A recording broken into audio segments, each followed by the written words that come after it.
Olá, estamos em mais um programa Viver Direito. Eu sou a Graziele Melo, sempre com uma oportunidade especial com um convidado para instrumentalizar você enquanto cidadão, sujeito de direito. Então, fique com a gente.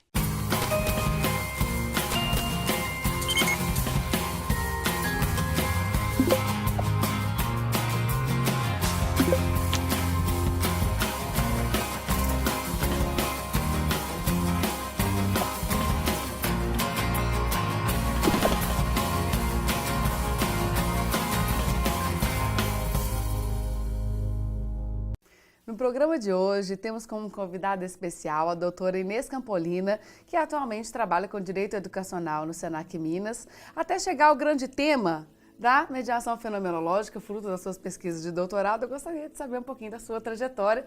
Muito obrigada pela sua presença. Obrigada, Grazi. Eu que agradeço pelo convite. É uma honra poder estar aqui com você. Para mim que é uma honra ter você aqui, um grande prazer além disso, né? E queria saber um pouquinho como é que foi sua trajetória dentro do direito, até chegar nessas pesquisas. Então vamos lá.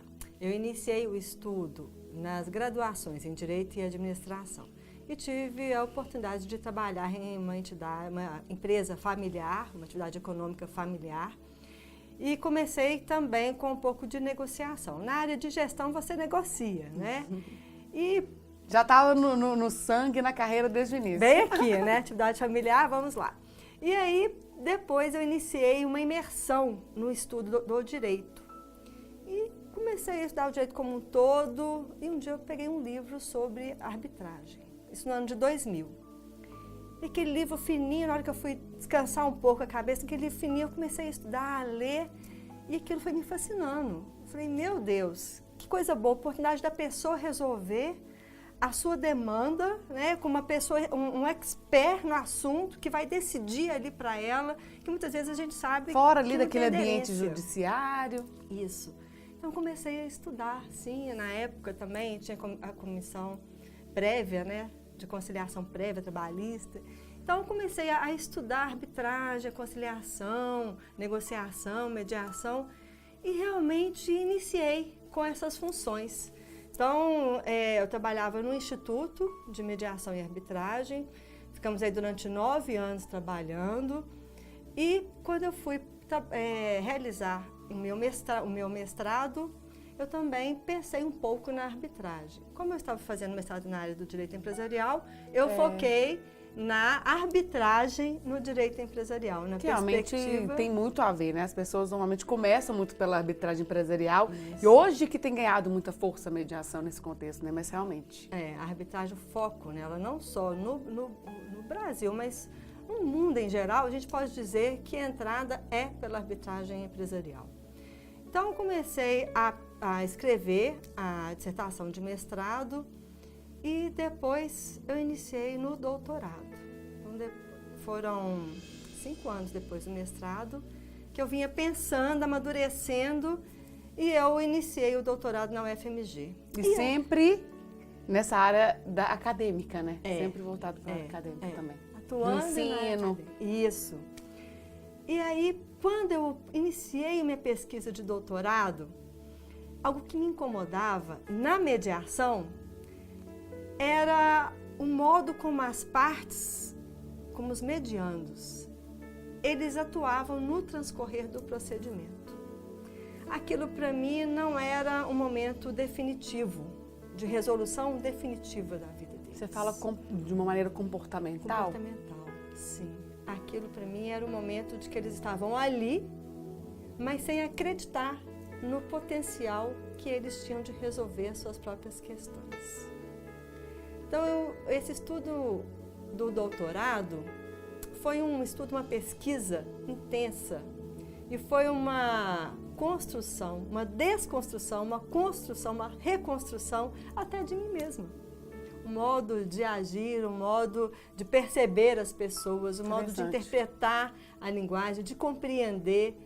Então, muitas vezes as pessoas olham para um período de doutorado que é pesado. É um estudo, você também está passando por isso, né? É um estudo intenso, mas é um momento único da vida da gente poder não só devolver para a sociedade a contribuição do seu estudo como modo de fomentar uma sociedade melhor, viver melhor, mas um momento bem interessante de pesquisa que foi realizado. Nossa, muito legal. Inclusive, entrando nessa questão do tema, que eu acho que a gente pode deixar de curiosidade até mais para frente no segundo bloco, você falou desse encantar, né, da pesquisa, de como devolver isso para a sociedade. E eu até comentei isso, que uma das coisas que me chama muito a atenção em você, no sentido profissional, é até essa questão da inclusão, de você estar sempre envolvida nessa área acadêmica, a educação em sentido amplo. Isso. Conta um pouquinho pra gente como que profissionalmente você foi entrando por esse meio. Você fez o direito. E fiz administração. E quando eu iniciei o mestrado, me veio essa vontade de dar aula. Acho que todo mundo que inicia, né, Nesse âmbito, a pesquisa do mestrado pensa nessa questão de estar em sala de aula. Então, eu iniciei em sala de aula em 2005 e percebi também que não era o simples fazer, que a sala de aula era algo mais importante, que era um momento de aprendizado. Aprendizado é da vida, né? Estamos aí com essa oportunidade de aprender pela vida. Então, meu pai fala isso, que a vida é uma eterna aprendizagem. É isso mesmo. E quando eu iniciei na área acadêmica, eu também pensei numa metodologia diferente em sala de aula. Então, eu primo pela metodologia ativa, por inserir o aluno como protagonista do seu aprendizado. Porque a gente tem que ter esse movimento de mexer dentro da gente, do consciente, do inconsciente, de ir além. Então, a pessoa, quando ela quer, ela não pode ficar apenas no dizer. Ela tem que fazer, ela tem que ter essa vontade íntima de fazer. E com o aluno, principalmente hoje em dia, né, que nós temos aí os jovens, com essas questões tão latentes que nós percebemos, é importante você dar o direcionamento. E o professor é aquele que ilumina, que ajuda o aluno, né? O mediador em sala de aula. Se nós estamos falando de mediação, o professor é um mediador. Mas o mediar não é você dizer para o aluno, é você orientar a construção do próprio aluno, no saber dele mesmo, no seu próprio saber. Então, foi bem interessante essa questão, porque quando a gente fala de inclusão social, a gente fala na pessoa, no surdo, no cego, naquela pessoa que não tem uma locomoção hábil, normalmente é portadora de algum tipo de deficiência. Isso. Nós falamos naquela pessoa idosa, naquela criança com TDAH, com inúmeras outras questões, mas é a inclusão do ser como ele mesmo. Aí nós vamos deixar para que você fale do fruto da sua pesquisa, porque eu acredito que tem tudo a ver. Estamos encerrando o primeiro bloco, mas fique com a gente que tem muito papo legal por aí.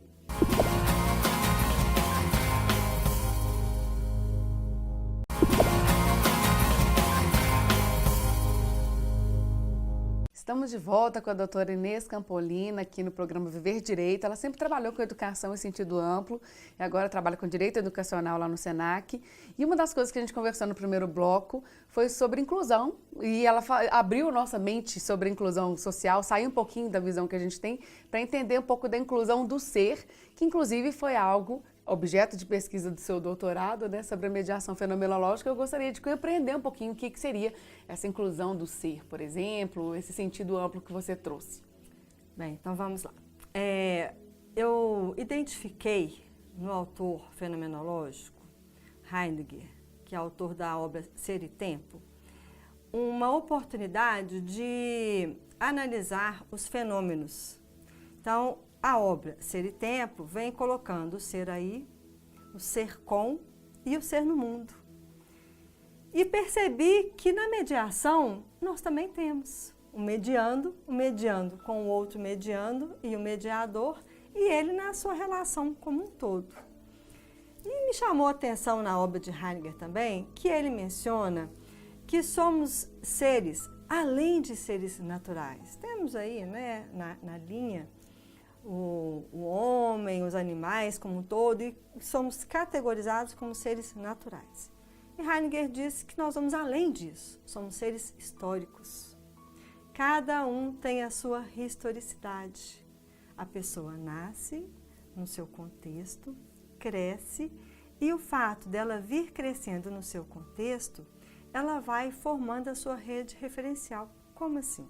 Ela tem sua história, literalmente. Isso. Cada um tem a sua história, mas no sentido que ele trouxe... Não, foi legal. Todo mundo fala isso. Todo mundo tem sua história. Mas a gente nunca para entender nessa ideia assim, olha, por que temos a nossa história? Por que isso nos faz além de um ser natural? Entendi, legal. E se você vier me contar algo da sua história, com muita vontade, às vezes eu vou dizer, legal. Porque é a sua história, pertence a você. Então, essa questão da historicidade... Não necessariamente o outro tem que, de alguma maneira, sentir como você... Exatamente, porque a história, ela é sua.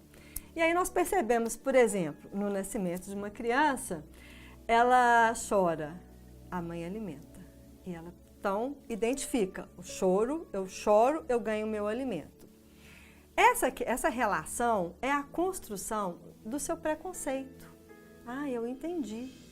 Então, ela vai formando a sua rede referencial de preconceitos. Como eu escrevo, como eu bebo água, como eu me visto. E essa rede referencial dos preconceitos vai auxiliando-a a resolver os seus problemas. Que até na mediação eu troco a palavra problema por questão. Então ela consegue resolver as suas questões no seu dia a dia pela sua rede referencial. Isso porque ela está na sua pessoalidade, no seu existencial, no seu ser aí. Quando ela passa a conviver com os outros, ela então é lançada na impessoalidade. Ela já não é ela mesma, ela é o todo. E nessa impessoalidade, ela não pode esquecer dela mesma, da sua essência, da sua existência. Então, esses preconceitos que são formados pela historicidade auxiliam a resolver as suas questões no dia a dia, na sociedade. E é interessante você falar... Aí, ó, já peguei... E essa questão de falar de preconceito, interessante, é que sai também daquele senso comum do que as pessoas entendem como preconceito. Que, na verdade, é uma questão assim, um preconceito racial, um preconceito de gênero, um preconceito de não sei o quê. Sendo que, na verdade, o preconceito seria um pouco desse fenômeno que você disse, né? De você já criar conceitos e aquilo ali ser uma verdade de alguma maneira para você e isso gerar algum padrão de comportamento e tudo mais. Exatamente. É assim mesmo.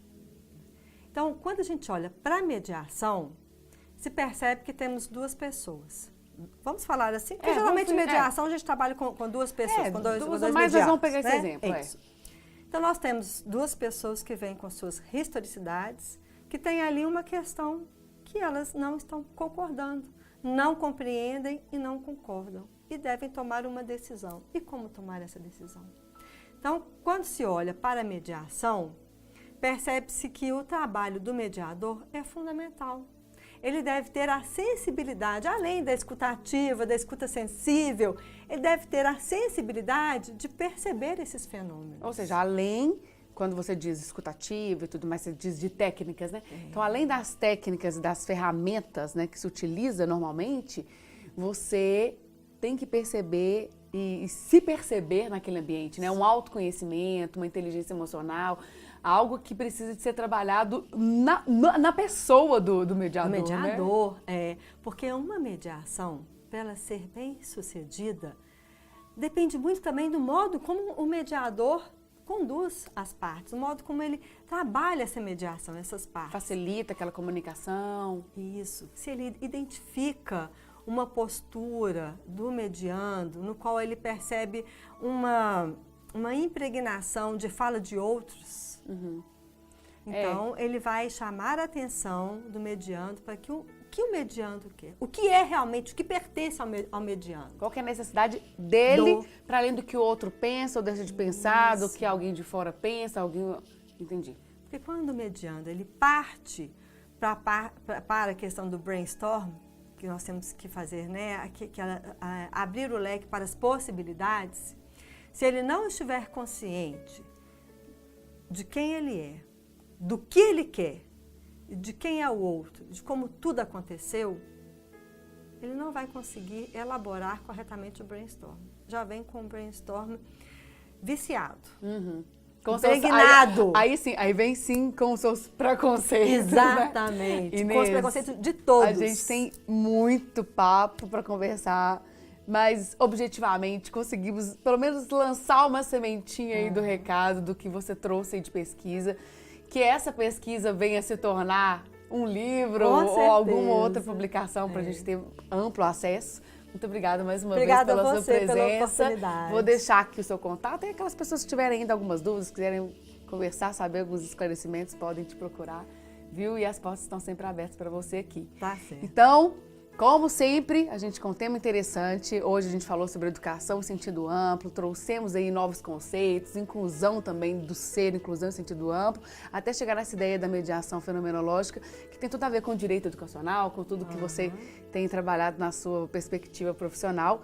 Fique com a gente, não deixe de passar na Espaço K para cuidar dos seus cabelos e fique atento às próximas programações, porque a gente está sempre com um convidado especial para instrumentalizar você, enquanto cidadão e sujeito de direito. Até mais!